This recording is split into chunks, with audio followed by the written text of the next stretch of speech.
एक कहावत बड़ी प्रसिद्ध है, जिसको ना दे मौला उसको क्या देगा आसिफ उद दौला। आइए सुनते हैं कहानी। एक फ़कीर ने गांव के किनारे डेरा लगा लिया। फ़कीर सुबह ही गांव में भीख मांगने निकल आता था।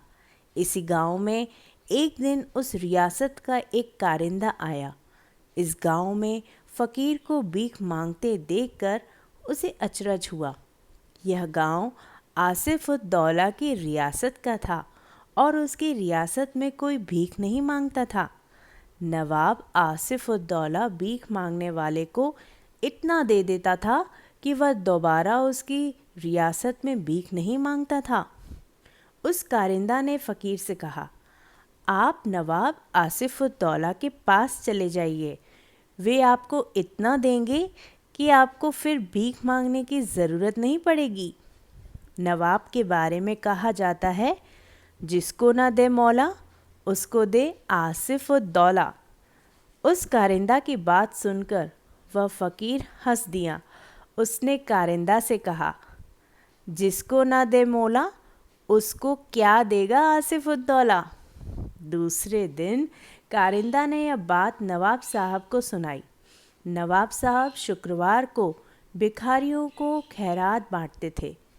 अगले दिन नवाब ने कई गाड़ियां तरबूज मंगवाए और भिखारियों को बांटने लगे। लेने वाले एक पंक्ति बनाकर खड़े हुए थे। वह फ़कीर भी उसी पंक्ति में खड़ा हो गया था। जब उस फ़कीर की बारी आई तो कारिंदा ने नवाब साहब को इशारा कर दिया। नवाब ने फ़कीर को एक बड़ा तरबूज दे दिया। फ़कीर के बाद एक भिखारी भी था। उसके साथ 2 बच्चे भी थे। नवाब ने उन तीनों के लिए एक छोटा तरबूज दिया था।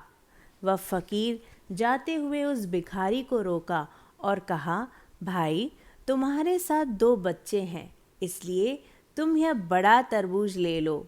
मैं अकेला हूँ, तुम्हारे वाले छोटे तरबूज से मेरा पेट भर जाएगा। वह कुछ बोला नहीं, अपना तरबूज आगे बढ़ा दिया। फ़कीर ने उसका तरबूज लेकर उसे अपना तरबूज दे दिया। डेरे पर आकर फ़कीर ने तरबूज खाया और सो गया। दूसरे दिन वह कारिंदा फिर उसी गांव में आया। उसने देखा वही फ़कीर गांव में भीख मांग रहा है। उस कारिंदा ने नवाब से जाकर कहा कि वह फ़कीर आज भी उस गांव में भीख मांग रहा था। नवाब को बहुत गुस्सा आया। नवाब ने फ़कीर के पास हरकारा भेजा। हरकारे ने फ़कीर से कल दरबार में आने के लिए कहा। दूसरे दिन फ़कीर नवाब के दरबार में पहुंच गया। फ़कीर का अदब करते हुए नवाब ने कहा, मैंने जो आपको तरबूज दिया था वह अशरफियों और हीरे जवाहरातों से भरा हुआ था, आप फिर भी भीख मांग रहे हैं। फ़कीर ने बड़ी शांत स्वभाव से कहा, आपने जो तरबूज मुझे दिया था वह तो मैंने उसे दे दिया था जिसके साथ 2 बच्चे थे।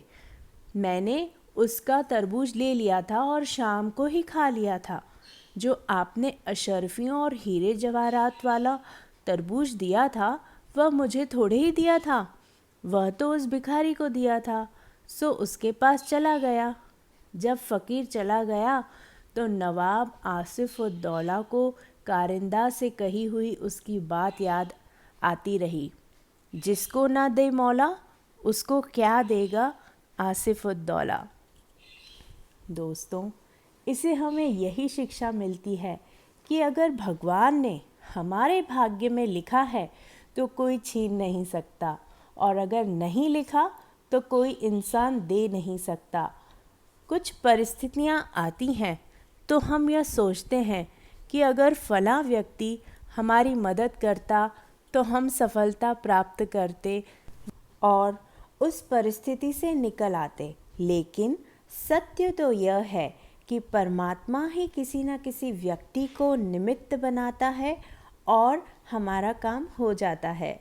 इसलिए दोस्तों, यदि आप कभी किसी के काम आएं तो ये ना सोचें कि मैंने उसकी मदद की, अपितु यही सोचें कि आपके द्वारा परमात्मा ने उसका काम किया, आपका भी पुण्य जमा हुआ।